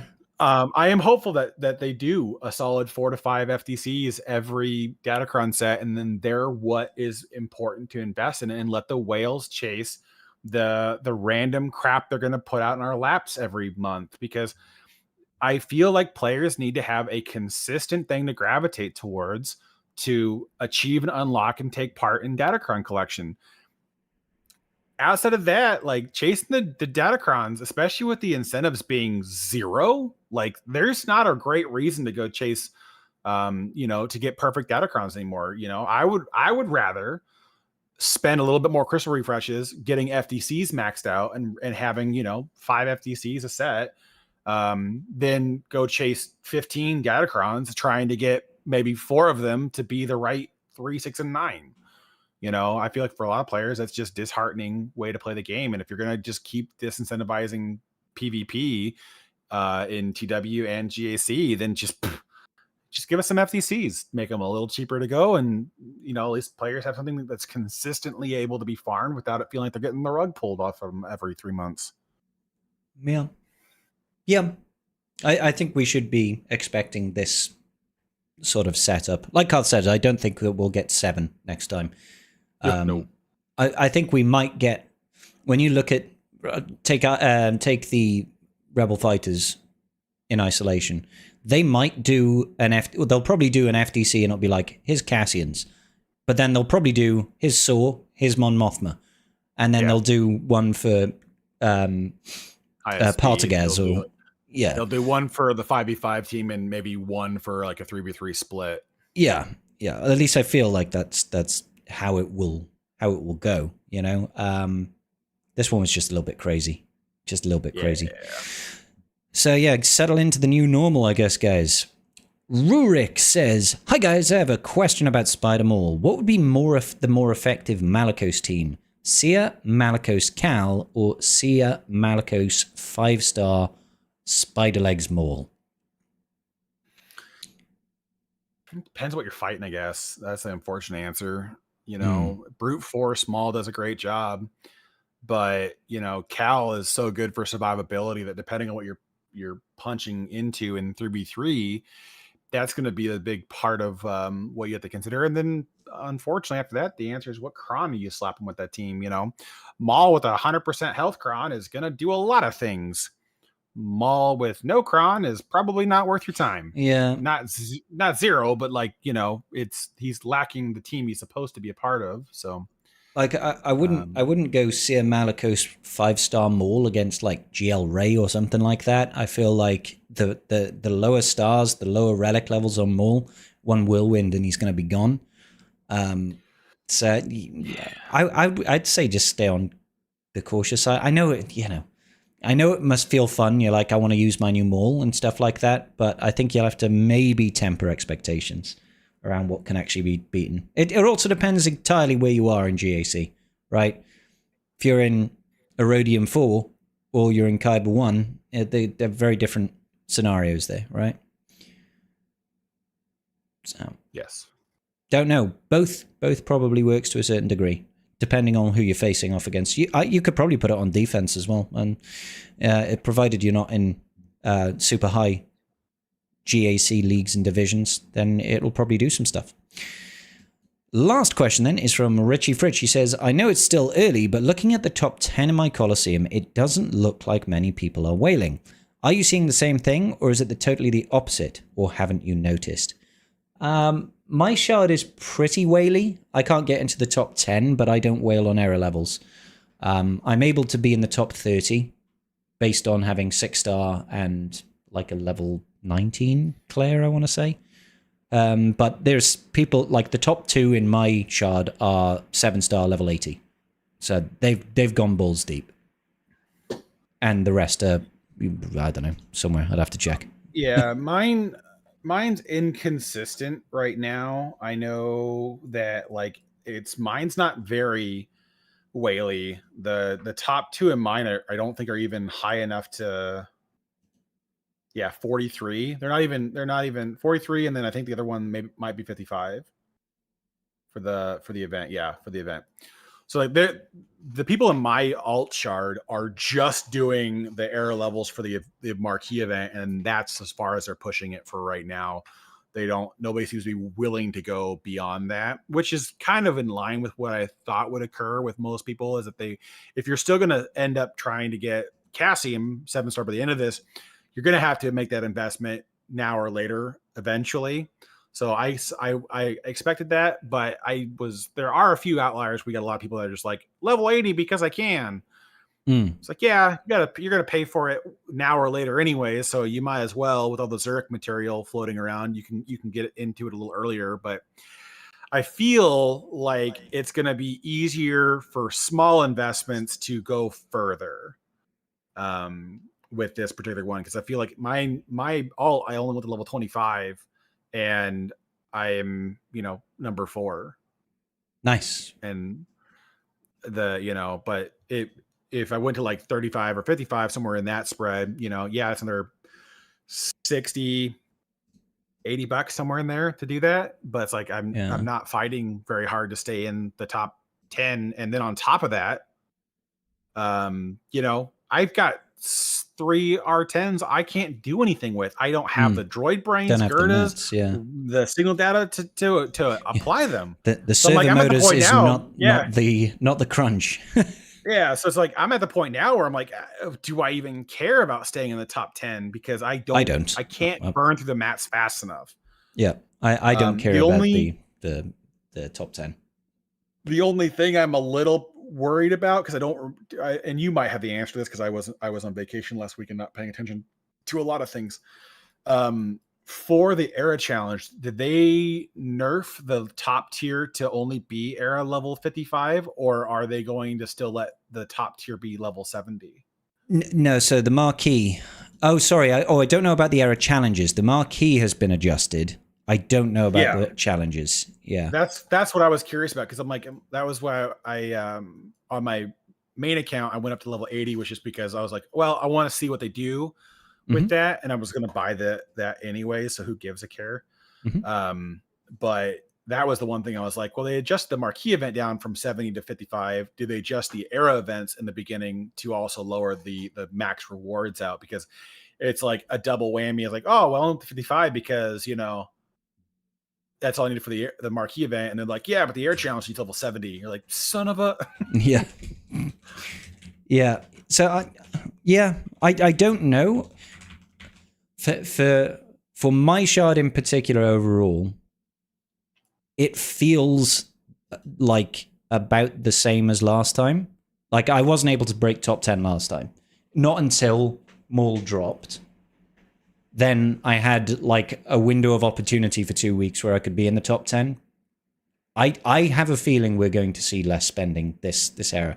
It's not as sexy, right? Yeah, there's so many factors as to why spending will be less on this era. It's not just because people aren't willing to spend as much. It's just that the shiny apple at the end of the race here is just lost a lot of appeal. People aren't willing to go chase after something that's not going to be meta defining. That's not going to be a new level of power. So people are much more willing to go, well, we can skip it. We'll wait till what comes out. Yeah, what comes on the next one. So yeah. And I also think a lot of people will also probably just push for the 5-star as well. I don't think we'll see as many 7-star unlocks because they're like, you know what, like the actual day 1 7-star unlock is prohibitively expensive for most people, but the 5-star still holds a lot of value because it gives you access to the era battle at the end, at least 1 extra tier or 2 extra tiers if you go to the 5 stars, and also the 5 lightspeed tokens that you get and a little bit easier era leveling. So I think people will be more inclined to go for 4-star, 5-star unlocks, less inclined to go for the full 7-star unlock, and then similarly speaking, probably not going to wail so heavily on error leveling. But time will tell. I'm going to be doing a video on this on Tuesday where I'm going to be comparing the stats for what we've got for Claire. Tuesday, innit? To what we had for Stormtrooper Luke, just to see what's the touch point. And I'm fully expecting there to be quite a stark difference. But hey. Oh yeah, holistically, because again, the last era was basically bringing up 7 new teams. There was so much being touched on that era that there was just a reason, and the fact that we were so in the dark about the end state of it all, that there's going to be a massive discrepancy between the two for star levels on the first one. So yeah, definitely. Definitively. Okay, cool. So thank you, Reggie. I've not seen anyone over error level 50, just FYI, but it's only been a week. Yeah. I think the thing is it's really hard for us to compare this sort of data because we've only got our own experiences in our past error shards and the word of mouth from people from, 3 months ago. Like, how was your shard 3 months ago? I can't even remember. I remember I couldn't break into the top 10. I didn't look to see, I probably did look to see their error levels, but I'm not sure what it was. Well, and some spending, it's tough. Gets encouraged later because I know on my alt, I did level 45 right away on the alt on the first era, and I was able to stay in the top 10 for the first 2 to 3 weeks. Yeah. But once IG released, then I fell out because it became like the amount of spending to make that next jump was a little bit less. So people were willing to put a little bit more into the next marquee. And so I got priced out of it because I was unwilling to keep spending to go beyond 45 on my characters. And so I think we'll see a similar trend where as people get the resources for free, they're willing to spend a little bit more to bump everything up and continue to make progress as the other characters release to do that. So I think you'll see a more gradual improvement in shards as they go because people will evaluate the cost of staying in top 10 versus the rewards. And then we'll kind of see things kind of shift over, but it'll take longer. I think the last one shifted really hard early to the people who are going to spend. I think this one, it'll take over several marquees to make that shift into the people who are definitely going to be pushing high end hard and early. Yeah, and that makes sense.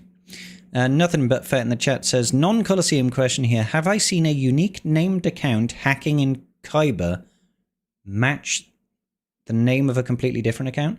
Oh, there are accounts that are standardized names. You said you've got a guildie who has the same name as a guy who's rank 9 in Kyber 1. That could just be a guy with the same name.